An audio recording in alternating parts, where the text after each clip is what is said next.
Hello, loves. Welcome back to the podcast. It's Nina with Passion Squared, and we have a very special returning guest that I am so excited to talk to and share their incredible wisdom and experience and insights. Brenda Amaral is the leader and owner of Gwen Mireille Salon, an employment based salon in not Rainham. Boston, in Rayham. I can never Rainham. Rainham. I can never the Massachusetts names get like the names of the cities get me. Okay. Gwen Mireille Salon, an employment based we're starting off strong here. It's Rayham, amazing. Massachusetts, and True Hair Education, an online and offline unbranded color education company. Brenda is an awesome educator, leader, mom, and human. Brenda, welcome back to the podcast. My friend, I couldn't have dreamed up a better intro. I love and appreciate you so much. Thanks for having me back. And to start with a laugh, with a laugh is really, I think, very on brand for us. So Yeah. I'm thrilled to be here. And yes, naming towns in Massachusetts is not an easy thing to do.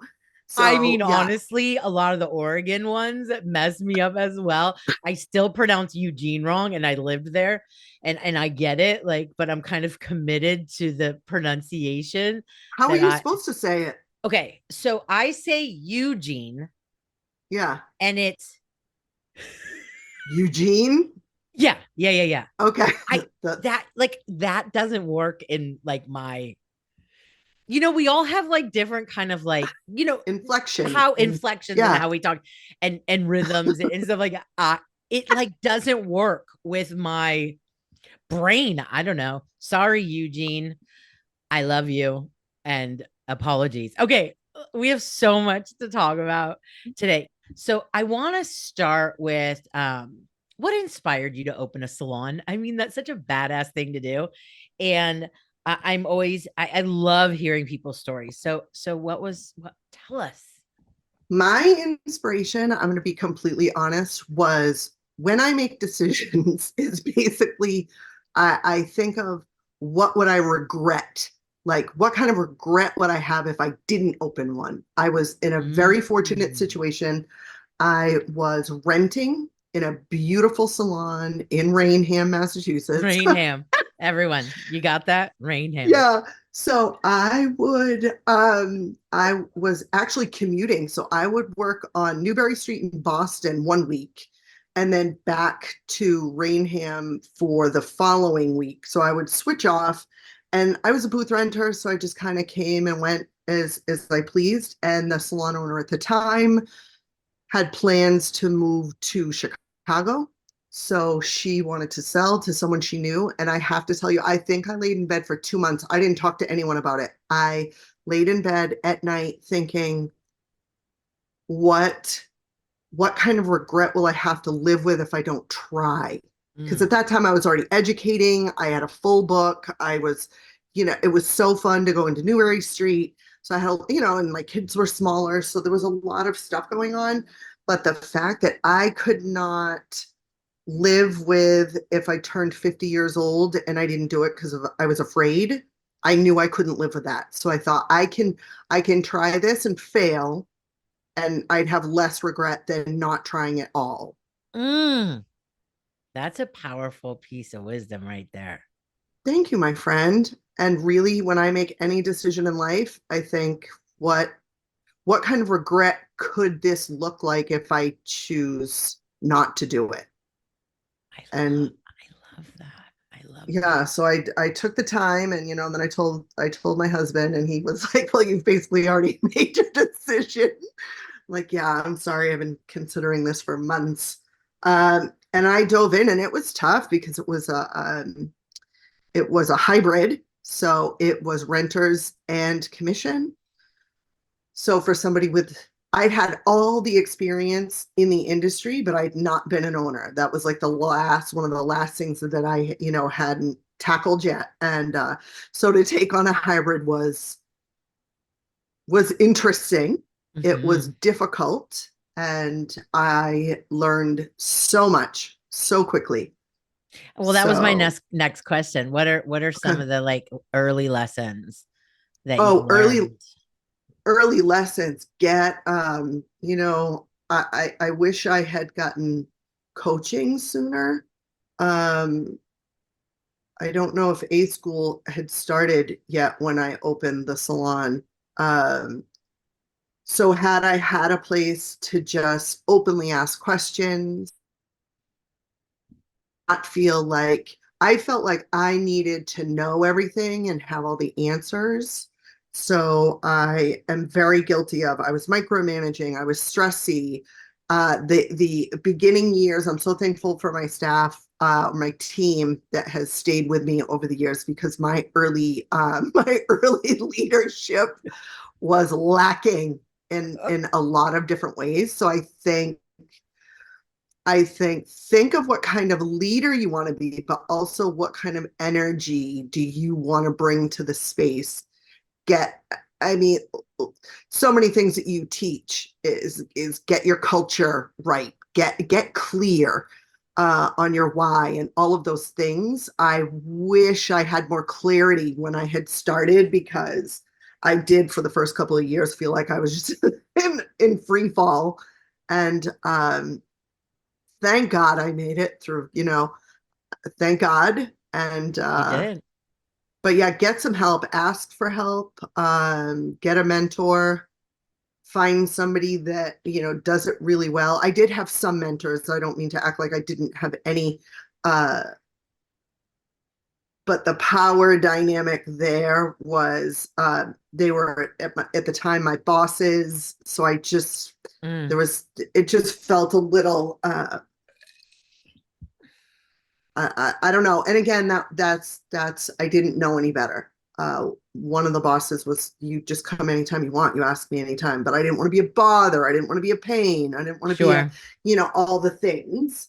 So I think just find somebody that you feel comfortable, either coaching you, a mentorship, certainly A school, Passion Squared, to have a spot that you can just ask questions and people will answer you. And you know that there's privacy there. So that would be the first. Get real clear on why you want to do it because it's not for the faint of heart, for sure. Absolutely. Yeah, I mean, it's so interesting to me and challenging for me when I started Passion Squared.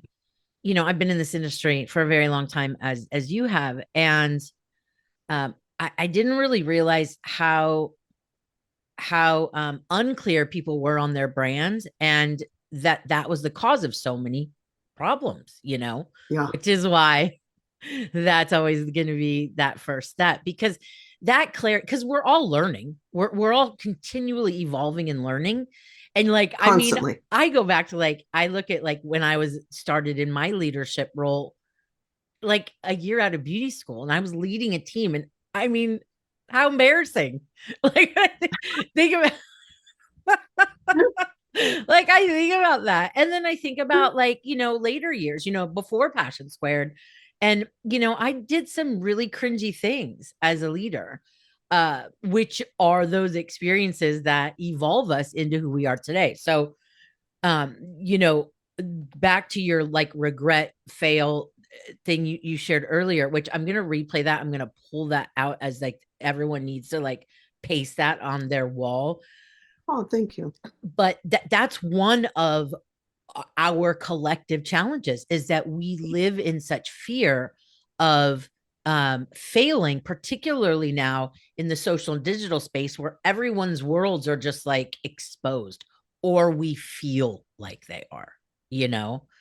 And yeah, we're never going to do shit if we don't just, and it's okay. We can forgive ourselves for those cringy moments. Uh, Yeah, thank you. okay. So, as I note to self, you know what I mean? This is Both of like us, yes. emphasis Absolution. always. Absolution for everyone. Exactly, exactly. So you had mentioned that you were already independent, you had a full book. How did you build your clientele? What are just a few kind of fundamental things that you've practiced consistently throughout your career, and also coach your team in building a clientele for the salon? Okay, well, as we are very clear about, I think everyone is, how things have changed. Mm-hmm. Back in the day, it was, you're passing your business card out. If you weren't busy at the salon, the salon owner chucks you out and says, "Go to the mall, find some people with hair, and give them give cards." I think I had worked at a walk-in salon before I went to, because I knew I wanted to work in a different environment. So I had moved to a different type of salon. I swallowed my pride and went, and I assisted at this salon for about a year, almost a year. Um, and he kind of had a natural way of, when he'd bring you in as an assistant, you'd shampoo, then you would apply color, and it would be like a gradual way to get to know folks. And then, as his book was really hard to get into, then people were more comfortable because they already knew me. So and then asking your clients to send your favorite clients, "I love you so much, if you can send me folks that that are your friends that need a stylist or are hoping for a change, or you think we'd be a good fit, would you please send them? I'm trying to fill my book." And so I basically follow that same model. So I normally hire just kids in Voc school. So they start sometimes juniors, seniors. I'll hire from anywhere, but typically that has been the model that we've done. So they come in, they go through our training program, and then while they're doing it, I explain to them. I say, it's the shampoo is so important, not just for the experience, but for the relationships that you're building with everyone's clients in the salon, because we have tiered pricing. So I might have a stylist that it's time for them to get their pay bump. So then I've got someone who's ready to get on the floor. So it just naturally happens that some people have a better connection with some of our new talent than others. So they'll, "Oh, okay, well, they've done my hair before. They've whatever." So I think I'll transition over to them. We have, our team is phenomenal. So they will actually talk a new stylist through, like, "This is how I cut X's hair." Love it. Or if you need something, come get me. So I'm so grateful and so thankful that we are booked and busy. Um, so so stylists are in a position that they can build pretty quickly. And again, how much work are you willing to do? Because also now there's the social media part of it. So you've got to capture pictures. If you're not, I have some stylists that are not on social media. Okay, well, just get me pictures and I will post them for you. So, you know, because people operate in all different ways. So Sure. you have to just have a little bit of fluidity, that Yes. not every person in your space is going to behave and act the same, and no one is the same. No one is the same. So that has just been a lucky takeaway that I got from that foundational job that I had, that he showed me how to build and bring up new folks. I put a training schedule into a training program into place, because I didn't go through one. And so thankfully I have a stylist now. And I mean, I'm 12, 13 years in. August will be 13, 13 years. God, 13 or 14. That is terrible that I don't know. I should know. I screwed up Uh, Passion Squared's birthday last year and this year. So, okay. Well, thank you. so it's Yeah, we don't need perfection. So I think anyway, after 10, it's like yeah, like, yeah, we made it whatever, 10. just pull a It, number. exactly. So it's just, and I don't even know, once I forgot the date, I forgot the point of what I was talking about. So just a natural You're talking transition. about the training program. Oh that yeah, yet so you didn't have? we just put it in place. Like it was very loose. It Yeah, was very, but I have gotten dialed in the past few years. I've put a leadership team in place. amazing. Uh, so Passion Squared, I also have a private coach. So everything kind of works synergistically that it helps me figure out, okay, what's going to get us to the next level. So we now have this leadership in place, and that was very important for me for our newbies to have better clarity because I made it that long and we didn't have Yeah, till probably 2 years ago. So it's amazing. possible. So if you're listening and you're like, oh my God, I don't have a training program, like you can get one. You can just get help, ask people for help. And once it's done, it's like, oh my God, okay, now we just have to tweak and adjust. So, Absolutely. Yeah, absolutely. Okay. So, speaking of training, I want to talk about true hair education. one of my favorite subjects. Thank you so much. Yeah, in 2020, uh, along with a couple of partners, we had launched True Hair Education. So, and as of now, it is me manning the ship. So, there was such a need. I have been teaching unbranded education for about 20 years. And what that means is that it's not brand specific.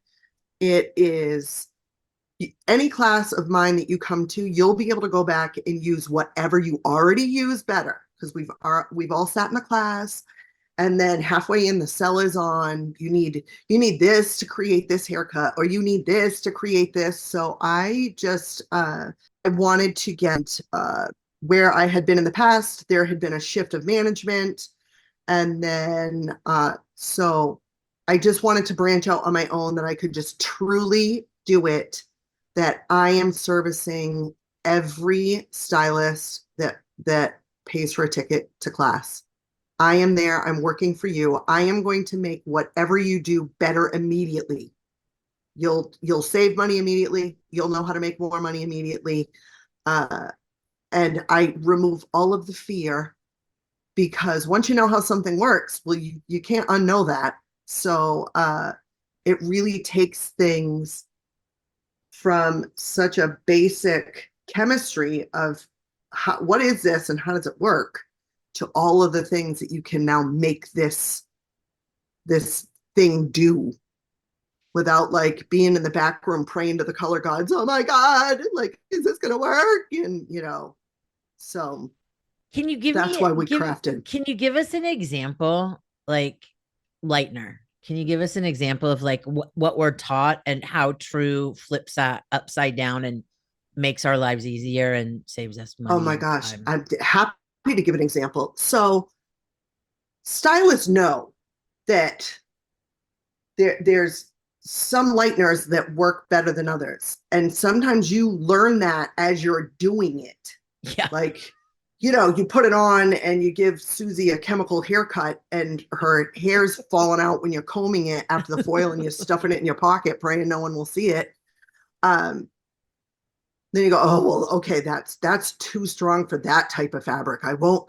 You either never touch it again, or you go, oh, okay, maybe I'll use this on really coarse fabric. Uh, so when you're able to look at lightener and turn it around and say, oh, because all lightener is called, the chemical name is persulfate. So I've heard educators on stage talking about persulfate and that it's not bleach. I'm like, no, that is exactly what that is. So even some manufacturers only give the educator so much information. So, and even in lighteners, the persulfates, the strengths vary. So potassium persulfate, strongest. Then your clay lighteners, if you've ever used one, you know that it basically will get you to blorange. So there's such a range in between. Mm-hmm. But once you know what they are, you can manipulate them better. You can make your clay lightener stronger. And most of us have more than one lightener in the back. So if I want the consistency of clay, but I want something really strong, well, then I can mix my clay with my potassium persulfate. If I need something a little strong, a little milder, I'll use sodium uh, persulfate. So it's so ridiculous because like that is so exciting to me, like to know the difference. And even like we put it on our Instagram all the time, like shake your lightener, shake your bleach every week because there's buffers in the bleach Mm-hmm. or the lightener if you're fancy. And then it all falls to the bottom. So you're working with different lightener all the time if you're not shaking it and making sure that everything is distributed properly. Uh, so it's these things we don't talk about. You go to a class and they just say how great it's going to be on everybody, and Right. it's not going to be great on everybody. And we can make some really scary mistakes in the salon. And I feel like if I can just help somebody be at work and not have their central nervous system, going 150 miles an hour all day long, like that's a win for me. Like, no, you're going to walk in the back. You're going to know exactly what you're grabbing. You're going to know why you're using it, and you're going to get consistent results from, I don't care what the name on the tube or the tub or the box, what it says, it doesn't matter. Yeah. Yeah. And as someone who was on the manufacturer side for so many decades as I was, I'm very aware. I'm keenly aware uh Exactly. of how many commonalities there are Yes, amongst products in our exactly. industry. So you talked about fear Hmm. and that like central nervous system. And that's something like whether I mean young stylists, seasoned stylists that maybe are working with a new product. Where is this fear? Where does this fear come from? Where is it driven by brands Well, I or think it's a marketing? combination, right? Like if you're a new stylist, you're afraid because you're coming out, you're working at a salon, and it's like, oh, it looks like everyone knows what they're doing. Everybody's got it together, and I am just this lowly. I have no idea what I'm doing. Or take a seasoned stylist and take their color line out of their back room and put a new one in. They're scared. You, Instant. they're paying attention. They're, oh my God, Yeah. this doesn't cover like the other one. And again, it's so that's what every manufacturer wants. I want you, if you're afraid, or if your owner is going to switch lines, I want you to go branch out on your own and open an X salon and have all of our stuff in there because you're comfortable with that. You've made some mistakes. If you're a seasoned stylist, you've made a lot of mistakes. Well, that doesn't work. Okay, well, I'm not touching that again.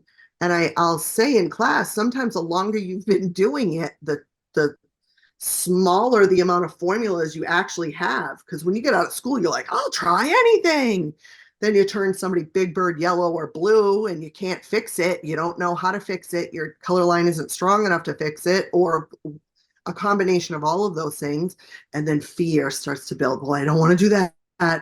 And then all the marketing, fear of ammonia, fear of pigment, fear of there's so much fear driven, fear of alcohol, um, Fear of literally the ingredients everything. that create make products, Work, work. I know, I know.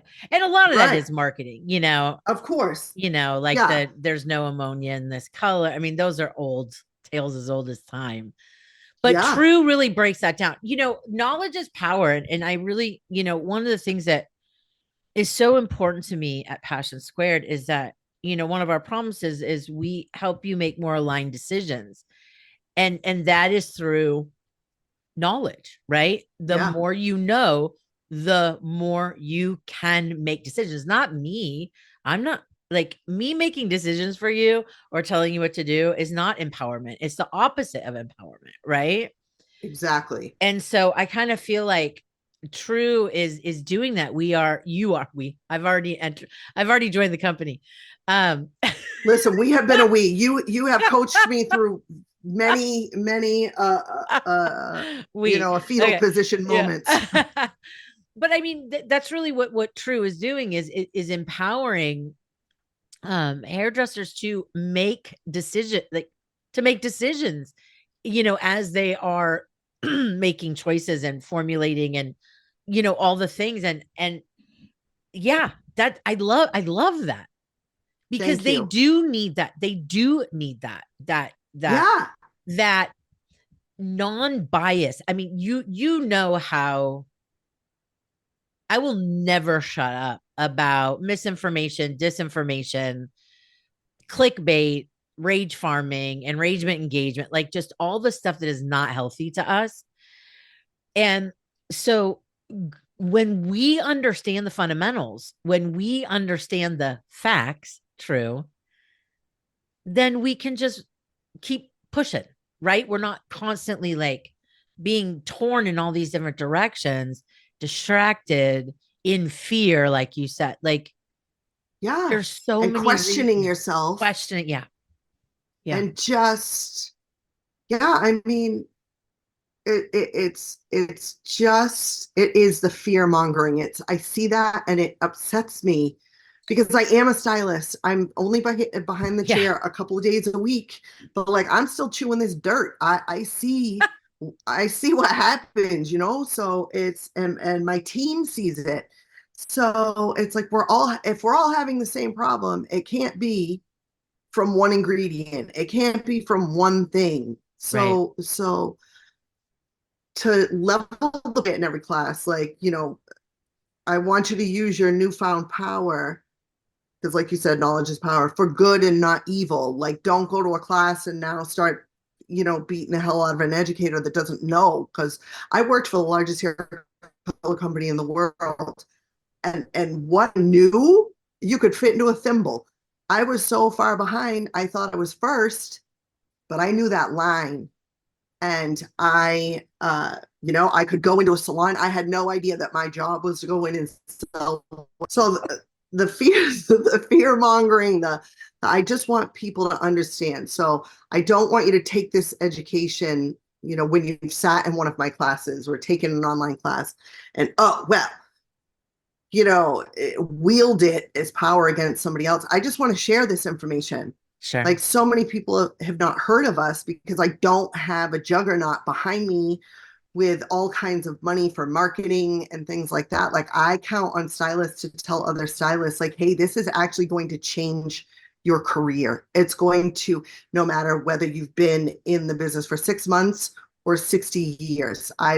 So knowing that line was that was imperative, right? So if I'm a soldier for that manufacturer and I'm able to go in and teach that line and then cause fear, which I didn't realize. So that again, that's why I feel like true is my penance. I don't want to be in a classroom that I have to soft sell something.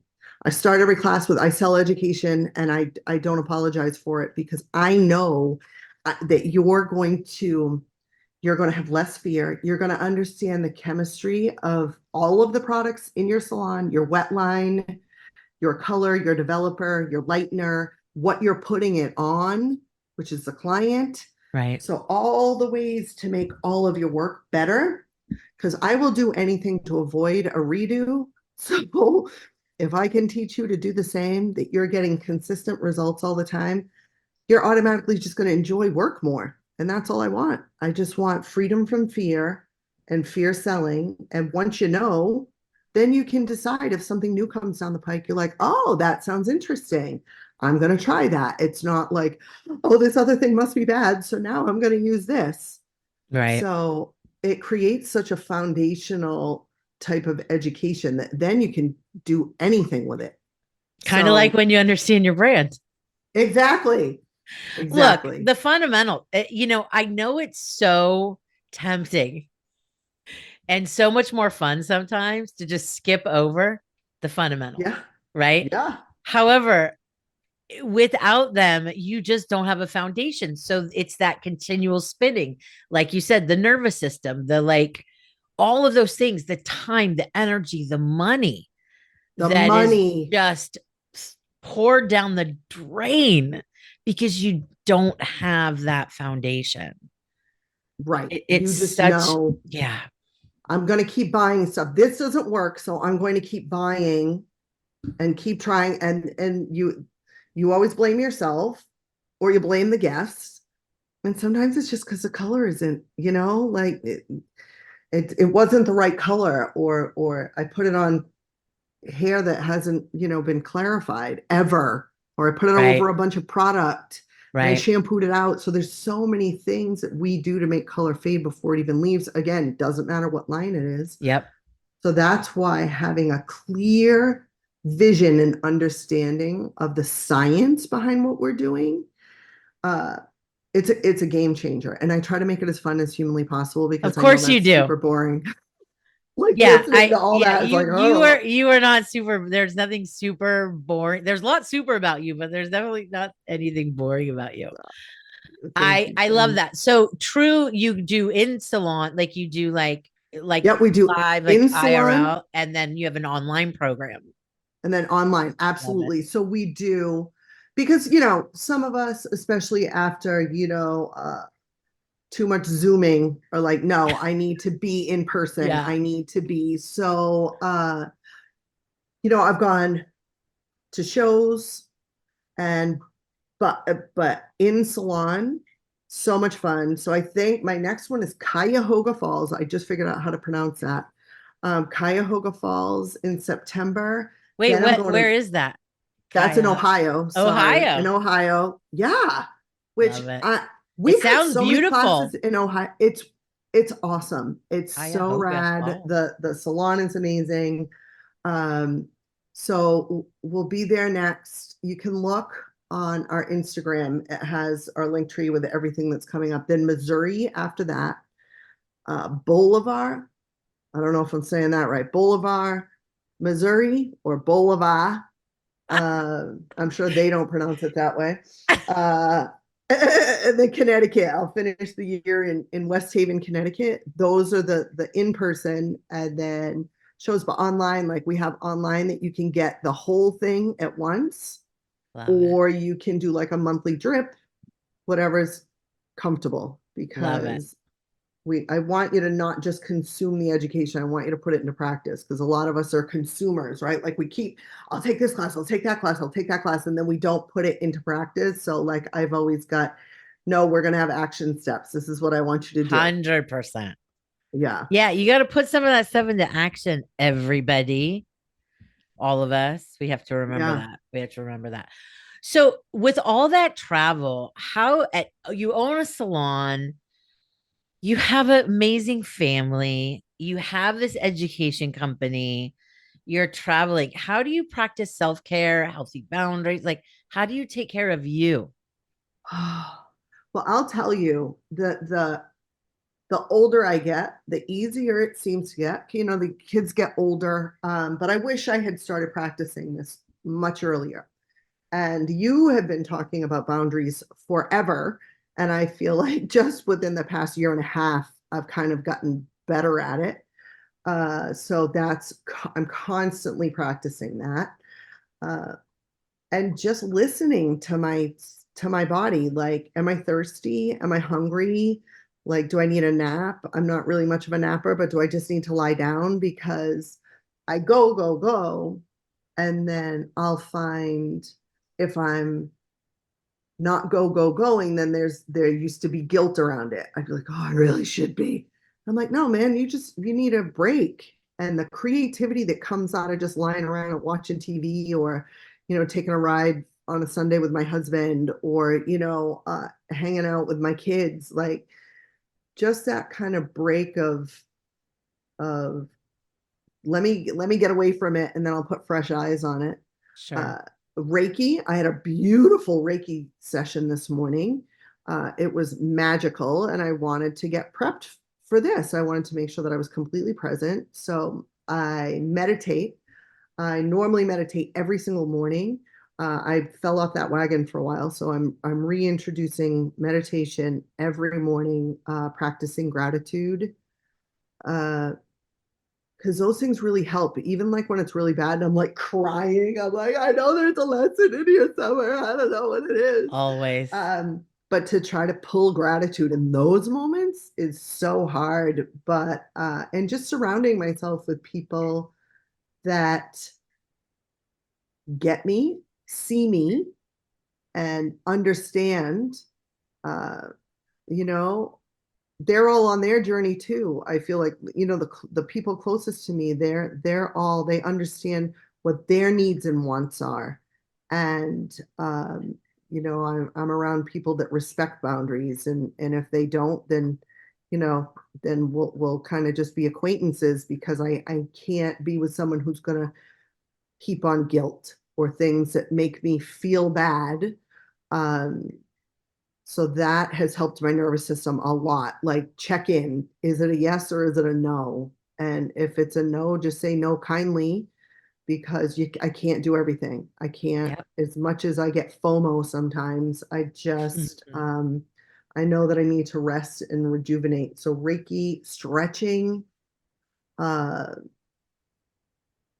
yeah, and just like I'm actually house sitting for a week. I've been here like almost in complete silence, no music, no anything, watching my best friend's fur babies, uh, and just for the quiet, because I'm somebody who requires quiet, and so I make sure I map out quiet for myself. And it doesn't mean I don't like the people I'm around, or I just it's not about them, it's about me, and I need quiet, and that's what fills me up.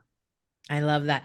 You said something about like learning what your needs are, and that's such a huge part of practicing healthy boundaries is understanding what we need. A lot of us don't, and for so many different reasons, right? How we were Yeah. raised, or our own codependency issues, and there's so many things that contribute to that. And with age does generally come this, we're collecting this, oh, that feels like good and grounding, or that feels, not great. Or the kids, however, do it much better. Like, Oh, I'm so thankful for our them. generation, yeah, our generation, like, huh? Needs? Yeah.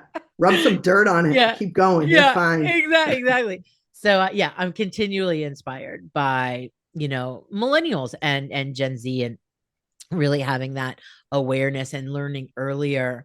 Okay, what do I need? Yeah. How I can love it. I take care of myself, and what does that look like? I love that. Do you have a favorite quote you can share with us? I I have so many favorite quotes, but I'm going to tell you one that I got last night in a meeting that I had with my anti-racism group. We've got a smaller group. We have all these, and one of my friends in this group last night said, fear is the road to apathy. So, with all that's going on in the world right now, it's very easy to shut down, unplug, and I can't deal with this. But we are going to be dealing with what's going on around us. So, find what actionable step you can take and do that, because you can't do everything, but find something that you can do to help yourself from shutting down, because there's a Mm, bazillion. But she said that last night. I was like, I gotta write that down. that's so good. uh and It yeah, we all applies just to literally everything. everything. And where, I can't live with regret, I certainly don't want to be in apathy, Yeah. because I will regret that for sure. Yes. So Yes. Yes. yeah. Powerful. Powerful. Brenda, thank you so much for joining us. Okay, where can we find you and True online? Online, everything True Hair Education. At True Hair Education, truehaireducation.com, Facebook, True Hair Education, which, I am me, and that is, True is me. So you can find me in either space. Love it. Brenda Amaral, brendaamaral.com _. And then I have brendaamaral.com is my website, but True is probably just the The best easiest. place. Yeah. The brendaamaral.com for more, It's not Armor All, no, it's it's Amaral. Amaral. But that's okay. That is how Andre Nizitich from the American Board of Certified Hair Colorists, who I love God that rest his man, soul. RIP, and that man did so much for my career and me personally. That is always how he said my name. Armor All. and yes, and knew it and said, this is how I say it. And I love it when anybody says it. It makes me think of Oh, him, and I love him so much. So thank you for that gift. shout out to Andre. We miss you. Yes. So be sure to follow True Hair Education and, learn those fundamentals, build that strong foundation. You are going to be so thankful that you did because it doesn't have to be as hard as it is. You know, It doesn't. life is hard, business is hard enough already. And if there are steps that we can take to eliminate some of that weight and some of that, heaviness and confusion and fear, then yes, like Let's do it. let I'm I'd love all to see for that. any of you over there, please. Yeah, the more I can get the word out, the more stylists I can help and owners, and that's what I want to do. Thank you so I much for love you having for me. that, Brenda. Thank you. I, And thank you I love everyone for you. listening. You can find Passion Squared on the web, passionsquared.net, on the socials at Passion Squared. Remember to be where your feet are. Deep breaths. One one decision at a time, one action at a time, just one. That's all any of us need to do. Have a peaceful day wherever you are. Bye.